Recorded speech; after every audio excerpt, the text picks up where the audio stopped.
আল্লাহ পাক রব্বুল আলামিন 10টা টিপস আমাদেরকে বলে দিয়েছেন। 10টা টিপস। আচ্ছা, আমাদের যে শত্রু হবে তাকে আপনি চিনবেন না? আমাকে যদি কোনো ব্যক্তি বলে দেয়, হুজুর আপনি বাগুন্ডি থেকে নামাজ পড়িয়ে বাড়ি যাবেন, আপনার অমুক ব্যক্তির শত্রু আছে, ও কিন্তু পাকারি করছে, আপনাকে যখন তখন মেরে দেবে, তা আমি কি ওর খবর নেবো না যে ও কোথায় আছে? আর যখন আমি রাস্তা দিয়ে যাব, সমস্ত মানুষের দেখবো, আমার কিন্তু নজর থাকবে একটাই, যে সে মাল কোথায় আছে। আমার কাছে যে মেসেজটা আছে, যখন তখন আমাকে মেরে দেবে, তা তাকে আমি খুঁজবো না? তাই খুঁজবো তো বাবা। আল্লাহ যেখানে বলছে যে তোমাদের প্রকাশ্য শত্রু হলো ইবলিস, সে শত্রু সম্পর্কে জানবেন না? নাম্বার 1 শুনুন, ও যখন দুনিয়াতে আসছিল, আল্লাহ যখন তাড়িয়ে দিয়েছে, ও তখন বলছে, আল্লাহ দুনিয়াতে আমি তো যাব, তা আমার থাকার জায়গা কোথায়? আমি কোথায় গিয়ে থাকবো? আর থাকার জায়গা ব্যবস্থা করে দাও। আল্লাহ তখন বললেন, দুনিয়াতে তো থাকার জায়গা হলো দুনিয়া যত প্রসাব পায়খানা টয়লেট আছে। কি বলেন?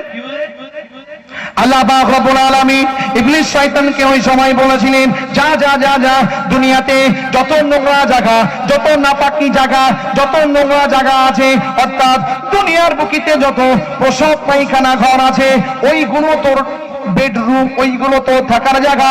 বাবাজিরা, দুনিয়া থেকে আমাদের মা বোনেদের ভূতে ধরা শেষ হয় না, মুহুর মুহুর হুজুরদের কাছে যায়, হুজুর আমার মেয়ের ভূতে ধরেছে, আমার বৌমার ভূতে ধরেছে, হুজুর না কি করতে হবে, তেল পানি দান জানিয়ে দেন, হুজুর বাবা জানিয়ে দেন, ভূত চলে গেল। আল্লাহ পাক রব্বুল আলামিনের হাবিব, আমার আপনার নবী আশরাফুল আম্বিয়া খাতামুন নবিয়্যিন রাহমাতুল লিল আলামিন বুখারী মুসলিম শরীফের মধ্যে জানিয়ে দিলেন, ওই দুষ্টু জিন, দুষ্টু শয়তান, নারী এবং পুরুষ দুষ্টু জিনেরা বাথরুমের মধ্যে থাকে।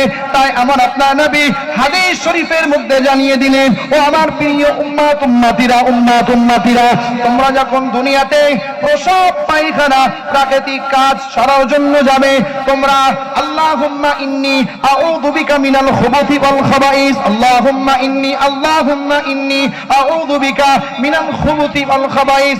ও রব্বুল আলামিন, আল্লাহ দুষ্টু নারী এবং পুরুষ জিনের অত্যাচার থেকে আপনি আমাদেরকে হেফাজত করুন।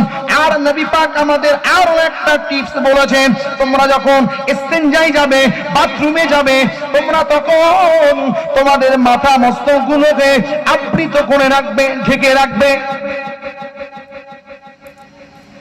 না জানি বাথরুমে যাওয়ার নিয়ম, না কখনো শুনেছি আমাদের সেই শত্রু আমাকে ধরবে বলে। আমার কাছে জেনে ভূত ধরবে না, তা কি লোকে ভূতি ধরবে? না জানি গোসাপ পায়খানা যাওয়ার সময় একটা দোয়া পড়ি যেতে হয়, না জানি মাথায় একটা কিছু যেতে হয়, চাপ লেগে চাটা ধরছে। নম্বর 2, আল্লাহ পাক রব্বুল আলামিনের কাছে ফেরেশতা, ও যখন ফেরেশতা ছিল, পরবর্তী যখন ইবলিস শয়তান হলো, ইবলিস শয়তান তখন বলছে, আল্লাহ দুনিয়াতে আমি তো থাকার জায়গা করলাম, আমার বসার জায়গাগুলো কোথায় হবে? রাত্রে তো আমরা থাকবো, কিন্তু দুনিয়াতে ঘুরবো ফিরবো, একটু বসবো, কোথায় গিয়ে বসবো? আল্লাহ বললেন, যা দুনিয়াতে চায়ের দোকান, বাজার ঘাট, দোকান পাট গুলো তোর বসার জায়গা, তুই টাইম পাস করার জন্য ওই জায়গায় থাকবি, আর রাত্রে গিয়ে বাথরুমে থাকবি। আর আমাদের মুসলমান ভাই বাবাজিরা, এরা খুব একটা চার দোকান টোকানে বসে না, বিশেষ করে কোদালিয়ার লোক, হুজুরির মুরব্বীরা, এরা মোড়ের দিকে খুব একটা বসে না। বসে? আপনারা কি বসেন পারেন নাকি? আমার মুসল্লি কটা আছে বেশি চার দোকানের দিকে বসে, হুজুরির কোদালিয়ার লোকজন কটা মোড়ের দিকে বসে। আমার সোনা মানিকেরা, আব্বা জান, ভাই বাবাজিরা, পদ্মা নাসিনা আম্মা জানেরা, আল্লাহ নবী, আমার আপনার নবী, দিন ও দুনিয়ার বাদশা হাবিবুল্লাহি জনাবে মুহাম্মদুর রাসূলুল্লাহ বুখারী সহিহ মুসলিম শরীফের হাদিসের মধ্যে জানিয়ে দিলেন, পৃথিবীর জমিনে সবথেকে উৎকৃষ্ট জায়গা হলো মসজিদ, আর সবথেকে নিকৃষ্ট জায়গা হলো চায়ের দোকান, বাজার ঘাট, মোড়ের মাথা। রাজনীতিবিদ, অর্থনীতিবিদ, সমাজবিদ, পারিবারিকবিদ, হুজুর, মুফতি, কারি, মাওলানা, কেশো, ধান, সমস্ত রকম কোয়ালিটির মানুষ এই জায়গাগুলি পাওয়া যায়। রাজনৈতিক ব্যাখ্যা পাচ্ছেন না, বিশ্লেষকরা ফেল।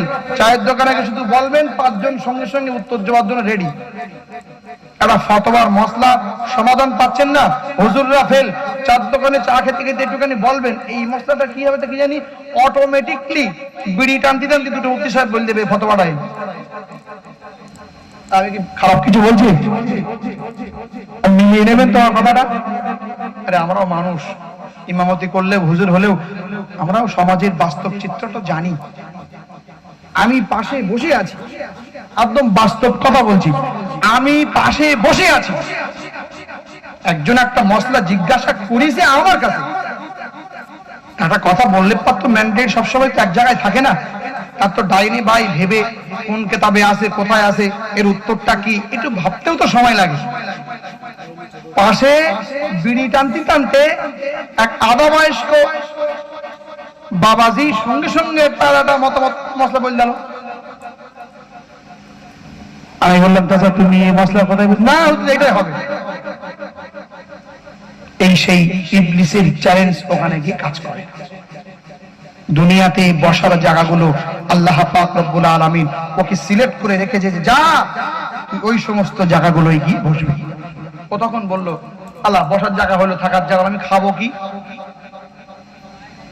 আল্লাহ পাক রব্বুল আলামিন ইবলিস শয়তানকে লানত দিতে গিয়ে আল্লাহ পাক যত তাড়াতাড়ি চাই তুই আমার সামনে থেকে চলে যা, তোর কি দাবি তাড়াতাড়ি বল। ও তখন বললেন আল্লাহ আমার থাকার জায়গা হলো, আমার বসার জায়গা হলো, আমি দুনিয়াতে গিয়ে কি খাবো? আল্লাহ পাক রব্বুল আলামিন বললেন যা দুনিয়াতে আমার যে সমস্ত বান্দারা, আমার যে সমস্ত বান্দিরা আমার নাম নিয়ে যে সমস্ত খাবারগুলো খাবে ওই খাবারগুলো তোর খাবার। কিন্তু বলেন বাবাজি যে সমস্ত খাবার আমার নাম নিয়ে খাবে ওই সমস্ত খাবারগুলো তো। এখন যদি বলি বলুন তো বিসমিল্লাহ বলে আমি আপনি কজন খাবার খাই? আমার আপনার নবী দিন দুনিয়ার বাদশা হাবিবুল্লাহ আমিনার লাল মদিনার দুলাল নবী আমার উম্মত উম্মতিকে দোয়া শিখিয়ে গেলেন, ও আমার উম্মত উম্মতিরা তোমরা যখন ভাতের থালা নিয়ে বসবে, ভাতের থালা খানার থালা তোমাদের সামনে যখন আসবে তোমরা তখন বলবে আল্লাহুম্মা বারিক লানা ফিমা রাযাকতানা ওয়া কিনা আযাবান নার। তোমরা যখন খাবার ভাতগুলো মাখিয়ে হাত দিয়ে লোকমা শুরু করে তুলবে ওই সময় বলবে বিসমিল্লাহি ওয়া আলা বারাকাতিল্লাহ।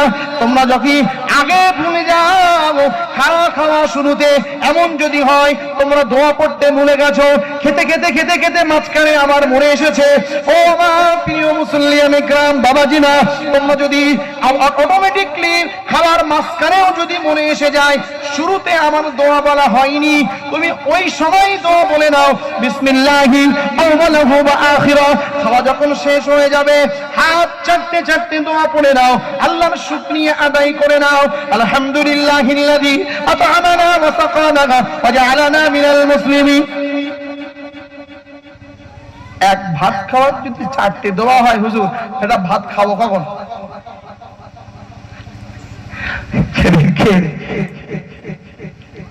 এক হুজুর ওয়াজ করতেছে মিরাজের রাত্রে, আমাদের নবী যদি ওই একটা ঘটনা আছে না যে মুসা নবীর সঙ্গে 50 ওয়াক্ত নামাজ প্রথম ফরজ হয়েছে, তো এই ঘটনা জানা আছে?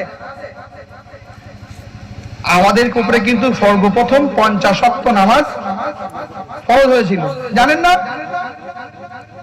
আমাদের নবী যখন মিরাজের রাত্রে ওই 50 ওয়াক্ত নামাজ নিয়ে ফিরছিলেন, পথে মুসা নবীর সঙ্গে দেখা হয়েছিল। তো মুসা নবীর সঙ্গে যখন বললেন ঘটনাটা খুলে, তখন বললেন তুমি যাও, ফিরে যাও, তোমার উম্মত উম্মতিরা 50 ওয়াক্ত নামাজ পড়তে পারবে না, ঠিকই কমিয়ে নিয়ে এসো। নবী আবার গেলেন, আল্লাহ 5 ওয়াক্ত কমালো। এইভাবে আমাদের নবী কবার গিয়েছিলেন? 9 বার গিয়েছিলেন, 5 টাং 45, 9 বার গিয়েছে।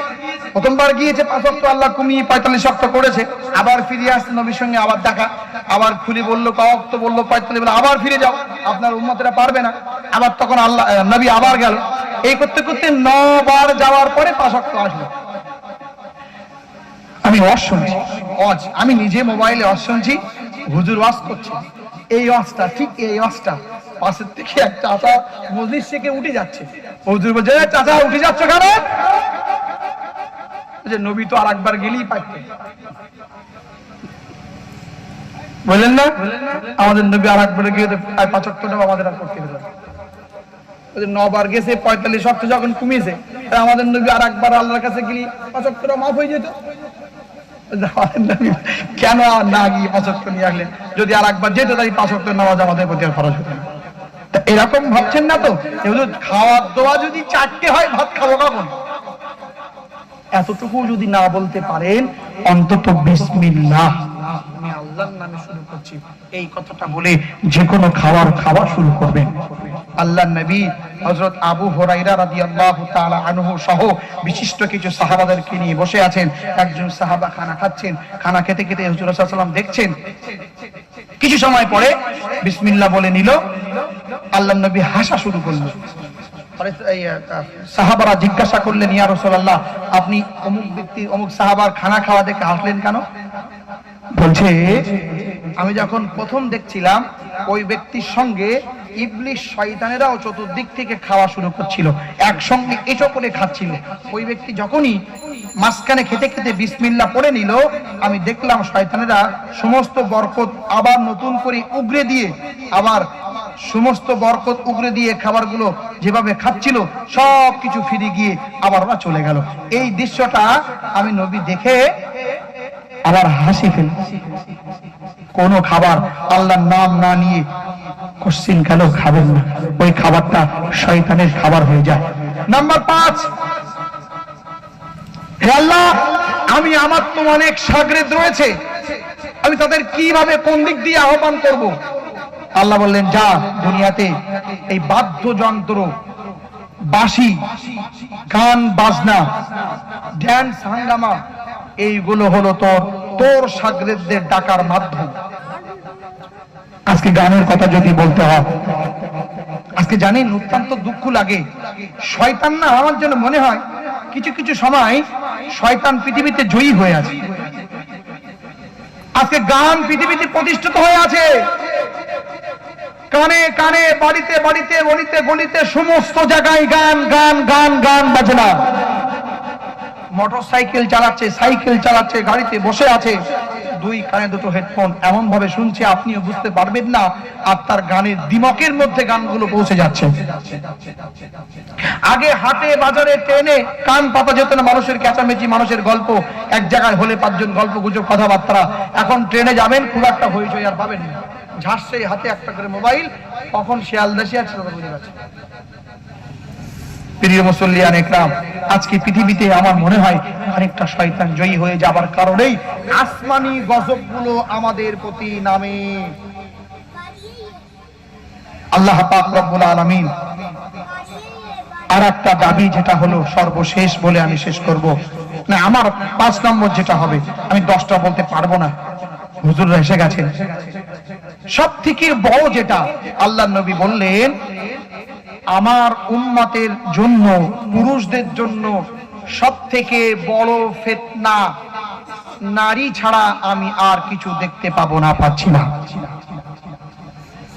ইবলিশ শয়তান পৃথিবীতে যত জায়গায় যত ঝামেলা, মারপিট, রাহাজানি, খুন খারাপি হবে, 3টে জিনিস সেখানে ইনভলভ থাকবে। 3টে জিনিস সেখানে, 3টে জিনিস খুঁজবেন, 3টের থেকে একটা পাবেন। নাম্বার 1, টাকা পয়সা, অর্থনীতি কেন্দ্র করে ঝামেলা হয়। নাম্বার 2, পদ গদি, তাও দুটো যদি না পান। নাম্বার 3, মেয়ে ছেলেকে কেন্দ্র করে ঝামেলা, মারামারি, কাটাকাটি হয়। টাকা, অর্থ সম্পদ, তা না হয় গদি, পদের লোক, তা না হয় 3 নম্বরে মেয়েকে, এই নারী জাতিকে কেন্দ্র করে পৃথিবীতে যত ঝামেলা হয়, এই 3টে জিনিসকে আপনি লক্ষ্য করবেন, পেয়ে যাবেন।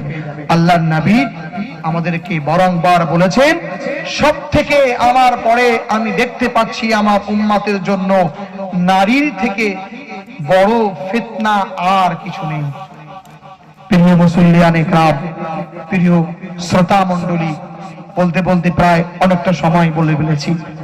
আমার পরে আমন্ত্রিত হুজুররা এসে গেছেন। আমি বক্তৃতা করতে যেয়ে কথার মাধ্যমে যদি কেউ কোনো না কোনো অ্যাঙ্গেল দিয়ে কোনো না কোনো সাইটে দুঃখ পেয়ে থাকেন, ব্যথা পেয়ে থাকেন, আল্লাহর কসম আমি আপনাকে বাধা দেওয়ার জন্য বলিনি। আমি যতটুকু বলেছি শরিয়াত, হাদিস এবং কোরআনকে সামনে রেখে, যদি আপনার ব্যথা পেয়ে থাকেন আপনার সংশোধনের জন্য আমি বলতে চেয়েছি, আল্লাহর রাস্তায় দিনের নজরে ক্ষমার চোখে দেখবেন।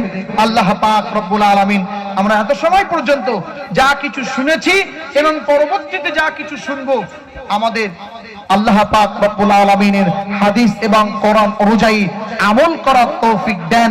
সকলে বলুন আল্লাহুম্মা আমিন। ওয়া আখিরু দাওয়ানা আনিল হামদুলিল্লাহ রাব্বিল আলামিন। আসসালামু আলাইকুম ওয়া রাহমাতুল্লাহ। সকলে উচ্চ আওয়াজে দরুদ শরীফ পড়ুন। আল্লাহুম্মা